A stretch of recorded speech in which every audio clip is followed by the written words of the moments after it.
1998, en 2009, lors des assises nationales, ils ont recommandé pour le Sénégal de créer une institution chargée de l'administration territoriale, de la décentralisation et de l'aménagement du territoire. Ce qui a été à l'origine, lors du 25e sommet tenu à Malabo en 2014, où le président Macky Sall était présent, ils avaient recommandé au Sénégal d'abriter le siège du Conseil des collectivités territoriales de la zone UEMOA. Ce qui a été acté par un référendum en 2016 et qui a été adopté et qui a été internationalisé au Sénégal. C'est la raison pour laquelle tous ceux qui disent que le Haut Conseil n'est pas une institution politique, ils ne savent pas en réalité ce qu'ils disent. Parce que qu'il s'agit du PUDC, qu'il s'agit du PACASEN, qu'il s'agit de la fonction publique locale, qu'il s'agit de la coopération décentralisée, qu'il s'agit des pôles territoires, pôle Saloum, Sénégal oriental, région du fleuve, etc. Ces 8 pôles territoires dont il parle en 2017, le Haut Conseil en a déjà statué. Nous avons même travaillé sur le profil et le projet de loi qui devrait organiser l'institution, l'organe qui allait charger l'administration de ces pôles territoires.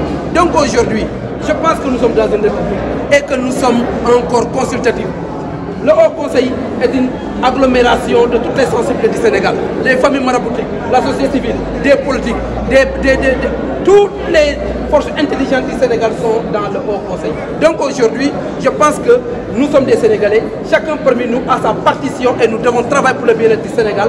C'est la raison pour laquelle je vois que le blocage de l'institution est vraiment très anormal et c'est illégal de bloquer non seulement une institution et de bloquer les fonds. Étant donné que nous sommes dans un état de droit et que l'institution n'a pas été dissoute, si l'institution était dissoute, on n'allait pas avoir ce problème parce que nous allons dire qu'on a dissous certes, mais nous on a un droit parce que nous avons un mandat de 5 ans. Et ce mandat de 5 ans est un droit légal qui est reconnu par la Constitution du Sénégal. S'ils dissoutent, au cas où ils vont dissoudre, nous allons partir avec à la vitesse supérieure en contactant directement avec nos pools d'avocats la Cour suprême. Mais pour le moment, nous demandons le déblocage de l'institution pour pouvoir continuer notre 4e session qui porte sur le développement des pôles territoires ou les pôles économiques et ensuite continuer à travailler pour le rapport annuel que nous devons donner au président. Le Haut Conseil est un corps consultatif dont ces travaux ne sont administrés qu'au président de la République. Nous n'avons pas le droit de parler de nos recommandations, de parler des avis, de parler de ce que nous travaillons pour la République du Sénégal. C'est des documents qui sont estampillés secrets. Comme ils ont déclassifié les documents de l'OFNAC et des autres documents de la Cour des comptes, ils pouvaient déclassifier les rapports du Haut Conseil des collectivités territoriales et de ce fait, tous les Sénégalais sauront exactement et avec exactitude ce que le Haut Conseil valent et ce que le Haut Conseil travaille pour le Sénégal. Bon, ils ont la majorité à l'Assemblée nationale.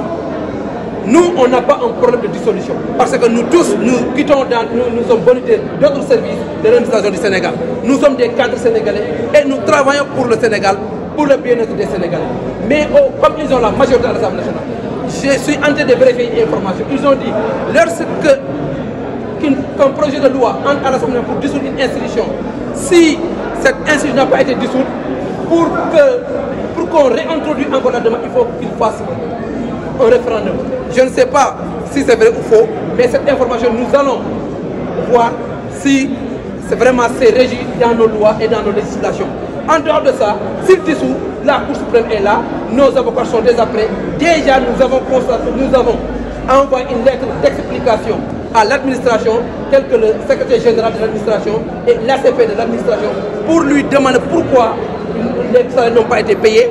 Et après, nous allons contacter l'huissier pour que l'huissier fasse son travail et nous irons à la Cour suprême. Parce que nous sommes des républicains, nous connaissons l'État, nous savons comment l'État fonctionne et nous ne voulons pas brutaliser ou bien briser ou bien bâillonner nos lois. C'est pourquoi nous marchons doucement, sûrement, d'une manière scrupuleuse et logiquement pour atteindre notre gain de cause. Et j'en suis sûr et certain que nous l'aurons parce que le cas du CRAES est là et le cas du Sénat est là. Au temps du CRAES, le président Abdoulaye Wade avait payé les indemnités. Et au cas du Sénat aussi, Macky Sall avait fait pareil. Donc, je pense que ces gens ne peuvent pas être une exception par rapport à la normalité de bon fonctionnement de notre